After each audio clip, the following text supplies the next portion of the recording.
শ্রী পরম গুরু পাদ পদ্মে পুত জীবন চরিত্র সম্মুখে রেখে গুরুতত্ত্বের কথা কীর্তন করবেন পূজ্য পাত্রদণ্ডী স্বামী শ্রীমৎ ভক্তি প্রসাদ নিরীহ গোস্বামী মহারাজ। হরে কৃষ্ণ।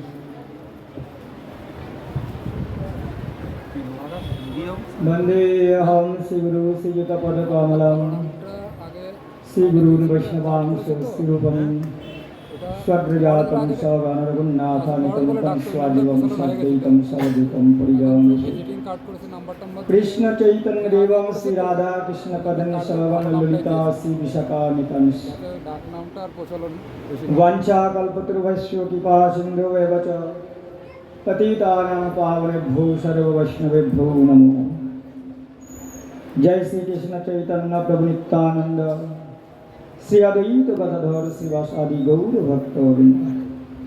हरे कृष्णा कृष्ण कृष्ण हरे हरे हरे राम राम राम हरे। सर्वाद सर्वोत्तमे मध्य गुरुपाद पद्म नित्यलीलाप विष्णु विष्णुपाद दंडी स्वामी श्रीशील भक्ति कुमुद संत गोस्वामी श्रील गुरु महाराज राभाय रातुल रंगाचरण जुगाले गलवास्त्र कृतांजलि पूटे अनंत कोटि कोटि षष्टांग दंडवत पुनति निवेदन करे गुरु महाराज राभाय रातुल रंगाचरण जुगाल मस्त्र धारण करे गुरुपाद पद में रही की आशीर्वाद प्रार्थना रही।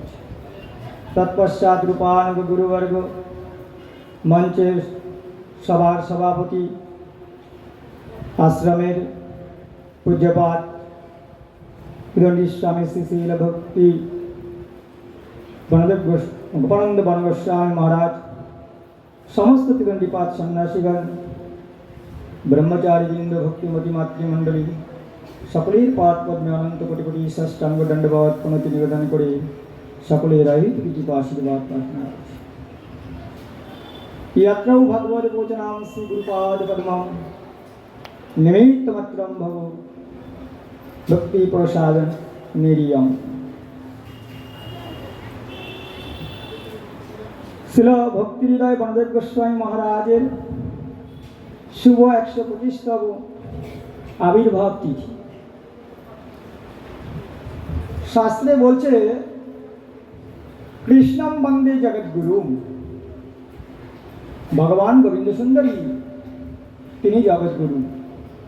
তিনি এক সময় নারদকে বলেন, নারদ ভগবানের এব সর্বত্র ভূতনাং কৃপয়া হরি রক্ষণায় চরলোকান ভক্ত রূপেণ নারদ। হে নারদ, আমি জগৎজীবের কল্যাণের জন্য, জগৎজীবের মঙ্গলের জন্য, জগৎজীবকে সংসার বন্ধন মায়ার বন্ধন বিষয় বন্ধন থেকে মুক্ত করে আমার পাদ পদ্মে নিজ আলয়ে ফিরিয়ে আনার জন্য আমি স্বয়ং গোবিন্দই ভক্তরূপে জগৎজীবের দ্বারে দ্বারে যাই। এই জন্য কৃষ্ণম বন্দে জগৎগুরু, কৃষ্ণই আমাদের জগৎগুরু। সেই কৃষ্ণ ভগবান গুরুরূপে জগতের দ্বারে দ্বারে এসছেন। আর সেই কৃষ্ণ ভগবানের কাছে আমরা গর্বের মধ্যে একটা প্রতিজ্ঞা করে রেখেছি সবাই। সেই ভগবানের কাছে প্রতিজ্ঞা আমাদের পূর্বজনী শাস্ত্রাণি দৃষ্টয়া ততো চ মায়া আহার বিবুধ মুক্তা বিদ্যা নানা বিধানত जातश्चैव निमित्तश्चैव जन्मश्चैव पुनः पुनः जन्मया परिजनार्थाय कृतं कर्मं शुभाशुभम् एवं दत्ता तु भुङ्क्ते एको भुगाय यद्दौ जनौ पहुंचामि धैर्य ब्रह्मो सनातन। যখন আমরা মাতৃগর্ভেতে মাতা পিতার মিলনের মধ্য দিয়ে রজোবেন বীর্যের সংমিশ্রণে আমাদের গর্ভের মধ্যে একটা ছোট্ট বিন্দুর আকার ধারণ করে আমরা ধীরে ধীরে বড় হতে থাকি, তখন ধীরে ধীরে ধীরে ধীরে ধীরে ধীরে আমাদের শরীরের বিকার হতে হতে আকার হতে হতে সপ্তম মাসে এসে আমাদের শরীরটা সম্পূর্ণভাবে চেতনা লাভ করে। তার আগে পর্যন্ত শরীর লাভ করলেও সম্পূর্ণভাবে আমরা অচৈতন্য অবস্থায় থাকি। ঠিক যেমন একটা মানুষ কোনো অ্যাক্সিডেন্ট বা অসুখ করলে কোমার মধ্যে চলে যায়, বাহ্য জ্ঞান থাকে না, কিন্তু ডাক্তার বলে প্রাণে বেঁচে আছে, ঠিক ওই রকম অবস্থায় আমরা সংজ্ঞাহীন হয়ে পড়ে থাকি। কিন্তু সপ্তম মাসে আমাদের সেন্স জ্ঞান ফিরতে থাকে। অজ্ঞানের রোগী যেমন ধীরে ধীরে জ্ঞান ফিরে, আমাদের সেই সময় জ্ঞান ফিরে আসে। আর সেই জ্ঞান ফেরার সময় আমরা ধীরে ধীরে অনুভব করি আমাদের শরীরের যন্ত্রণাগুলো। ছোট্ট একটা গর্ভের স্থান, 1 ফুটের মতন জায়গা, তার মধ্যে মাথাটা নিচের দিকে রেখে পাটা উপরের দিকে রেখে হেড মুন্ডে আমরা থাকি। ভীষণ কষ্টের মধ্যে। শরীরের মধ্যে নানা রকম লাল ঝোল লালা রস রয়েছে, সেগুলো আমাদের শরীরকে স্পর্শ করে কুটকুট করে কামড়ায়। নানা রকম কৃমিগুলো শরীরকে দংশন করে যন্ত্রণায় ছটফট করতে থাকি, কিন্তু কোনো উপায় নেই। নানা রকম নোংরা পদার্থগুলো মলমূত্র বৃষ্টি সেখানে আছে, তার দুর্গন্ধ আমরা অনবরত নিতে থাকি। এবং শরীরের সেই খাদ্য থলি এবং শরীরের যে নাড়ি ভুড়ির যে একটা থলি আছে, সেটাও তার চাপ পার্শ্ব চাপগুলো সহ্য করি। এইভাবে ভীষণ যন্ত্রণার মধ্যে দিয়ে যখন সে যন্ত্রণা সহ্য করতে না পেরে ভগবানের চরণে প্রার্থনা করতে থাকে, আনন্দ চিন্তেন মান জিনা পর্যু উপাসতে, ভগবানকে বাদ দিয়ে অনন্য চিত্তে ভগবানের স্মরণ করার সঙ্গে সঙ্গে ভগবান সপ্তম গর্ভে তাকে দর্শন দান দেন। তখন সে দেখতে পায় পূর্বজনী সহস্রাণী দৃষ্টে এতত মায়া, তার পূর্ব হাজার হাজার জন্মের ঘটনা। সে কুকুর হয়েছে, বিড়াল হয়েছে, গরু হয়েছে, ছাগল হয়েছে, মশা মাছি যা হয়েছে, সেই সব জন্ম একটার পর একটা সে ওই গর্ভের মধ্যে দর্শন করছে। দৃষ্টে তত মায়া। আর কি করছেন? যেই জনি লাভ করছেন সেই জনিতে সেই জনির আহার গ্রহণ করছে, কুকুর হয়ে কুকুরি মায়ের দুধ খাচ্ছেন। যেই জনি লাভ করেছে বিষটার মধ্যে বিয়ের পোকা হয়ে সেই বিষটা আহার করছে। জাতশ্চৈব মৃতশ্চৈব জন্মশ্চৈব পুনঃ পুনঃ। এইভাবে একটা জন্ম হয়েছে, আবার একটা জন্ম, আবার একটা জন্ম, একটার পর একটা সে দেখেই যাচ্ছে।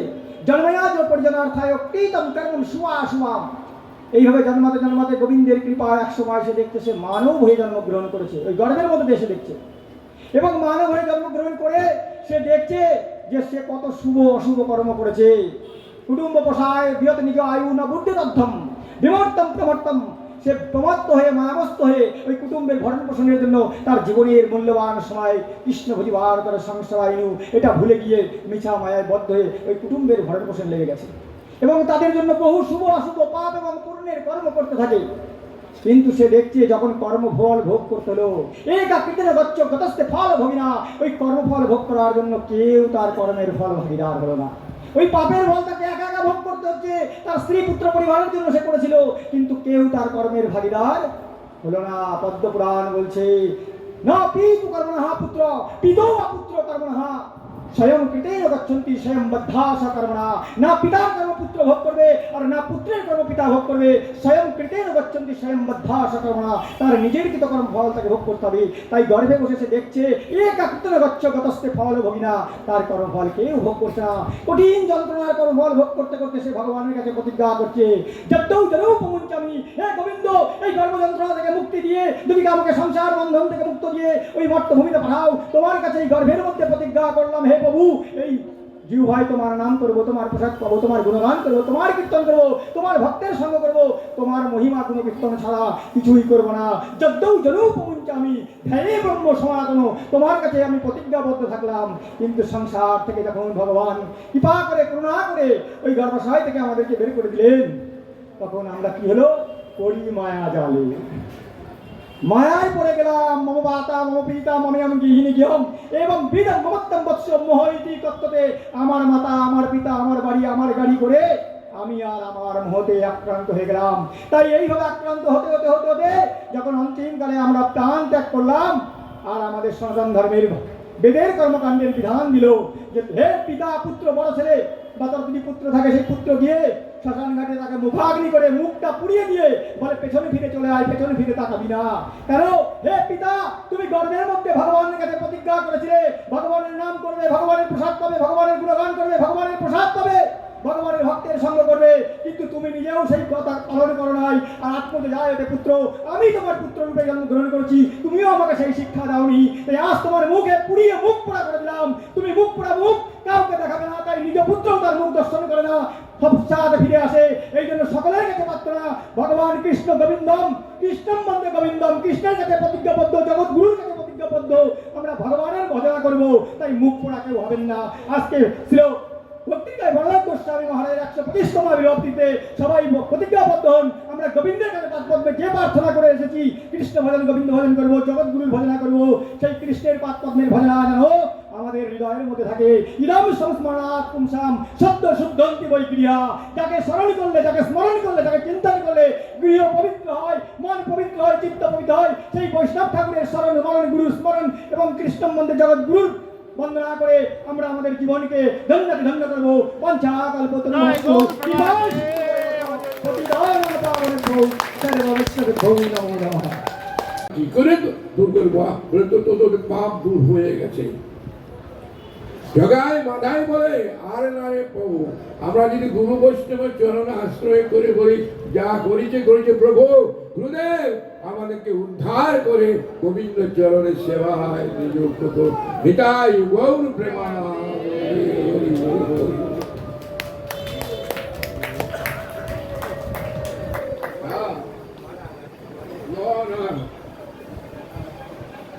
হরি বল। আমাদের সহসভাপতি মহারাজ সবার বক্তব্যের দ্বারা সবার সমাপ্ত করেছেন। এরপরে কীর্তনের দ্বারা আমাদের সবার সমাপ্তি হবে, আর তারপরে প্রসাদ সকলের ব্যবস্থা হয়েছে। সকলেই ধীরে ধীরে পরস্পরকে সহযোগিতা করে প্রসাদ গ্রহণ করবেন। আশ্রমের জায়গা ছোট, আপনারা বহু দূর থেকে গরমে কষ্ট করে এসেছেন। কালকে রাত্রে অনেকেই শুতে কষ্ট হয়েছে, তার জন্য আশ্রমের পক্ষ থেকে, সেবকদের পক্ষ থেকে আমি আপনাদের কাছে ক্ষমা প্রার্থী। গুরুপাদ পদ্মের পুষ্পাঞ্জলি অর্পণ করেছেন, সকলে প্রসাদ পাবেন, কিন্তু প্রসাদ পেয়ে কেউ চলে যাবেন না। 3টার থেকে আমাদের পদাবলী লীলা কীর্তন, সকলে পদাবলী কীর্তন শ্রবণ করবেন। পুনরায় 6টায় আরতি, সন্ধ্যা আরতি অন্তে 7 ঘটিকা থেকে আবার আমাদের রাত্রিকালীন ধর্মসভা, সন্ধ্যা 7 ঘটিকা থেকে আবার ধর্মসভা হবে। আগামীকাল সকালে আমাদের দীক্ষা অনুষ্ঠান।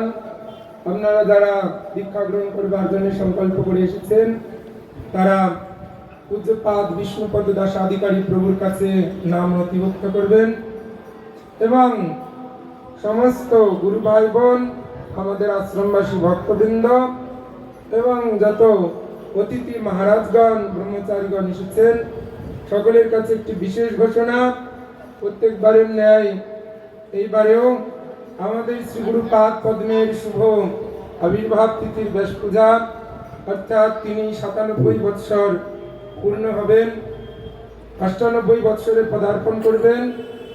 শুভ ব্যাস পূজা আবির্ভাব তিথি মহোৎসব আয়োজিত হবে রথযাত্রার একদিন পর। প্রত্যেকবারের ন্যায় এইবারেও